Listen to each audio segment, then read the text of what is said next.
মাহফুজ আলম হয়তো আগের সেই আইডিয়া থেকে বলতে পারে নির্বাচন মানেই তো মারামারি, নির্বাচন মানেই তো কেন্দ্র দখল, নির্বাচন মানেই তো হুন্ডা গুন্ডা।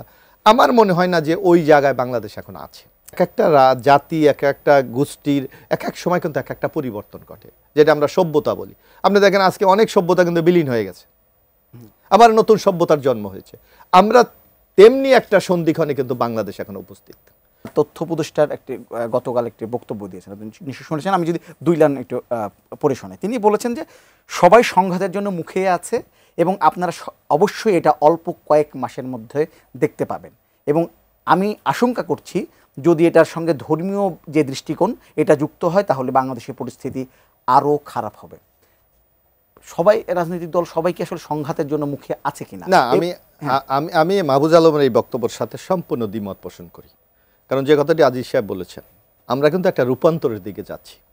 আমাদের চিন্তা চেতনায়, মননে এবং প্র্যাকটিসে আপনি লক্ষ্য করবেন একটা বিরাট একটা পরিবর্তন কিন্তু সবার জীবনে, আপনার ক্ষেত্রে, আমার ক্ষেত্রে, আজিজ সাহেবের ক্ষেত্রে, সবার ক্ষেত্রে কিন্তু আমরা একটা পরিবর্তন চাই।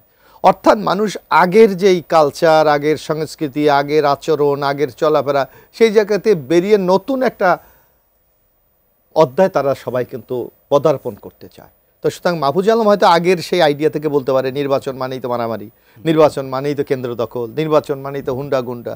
আমার মনে হয় না যে ওই জায়গায় বাংলাদেশ এখন আছে। আচ্ছা, আমার মনে হচ্ছে না। কারণ আপনি দেখবেন যে এক একটা জাতি, এক একটা গোষ্ঠীর এক এক সময় কিন্তু এক একটা পরিবর্তন ঘটে, যেটা আমরা সভ্যতা বলি।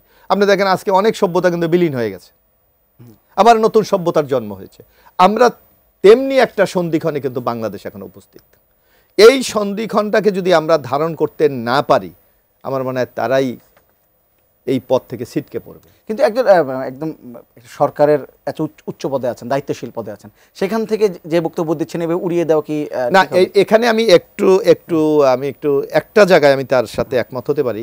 সেটা হলো, বললো যে ধর্মীয় যদি উন্মাদনা এখানে যুক্ত হয় তাহলে হতে পারে, কিন্তু আমাদের তো স্পষ্ট ভাষা আছে, আমাদের রাজনীতিতে ধর্মের ব্যবহার চলবে না। এই ক্ষেত্রে ইন্টেরিয়াম গভর্নমেন্ট বা নির্বাচন কমিশনকে কঠোর ভূমিকা নিতে হবে, তারা যে এখানে যাতে ধর্মের কোনো ইটা হয় না। যেমন আপনি এখন ইদানিং বাংলাদেশে কিন্তু এই নির্বাচনে বিশেষ করে আপনার লক্ষ্য করবেন যে যাদেরকে আমরা আগে ধর্মীয় পীর বলে জানতাম, যাদের মুরিদ অসংখ্য বাংলাদেশে আছে, এটা অস্বীকার আমরা করি না, কিন্তু তারা কিন্তু ইলেকটোরিয়াল প্রসেসে তারা ছিল না। অনেকেই কিন্তু এবার এই প্রসেসে ঢুকে গেছে। সুতরাং এই ক্ষেত্রে সরকারকে খুব স্ট্রং রোল প্লে করতে হবে যে রাজনীতি একটা জিনিস আর ধর্মীয় সেন্টিমেন্ট আলাদা জিনিস, এই দুটাকে যাতে আপনার সমন্বয় না হয় সেই দিকে যদি লক্ষ্য করে, আমার মনে হয় এই ধরনের পরিস্থিতি থেকে আমরা অনেকটা রক্ষা করতে পারবো, আমার মনে হচ্ছে।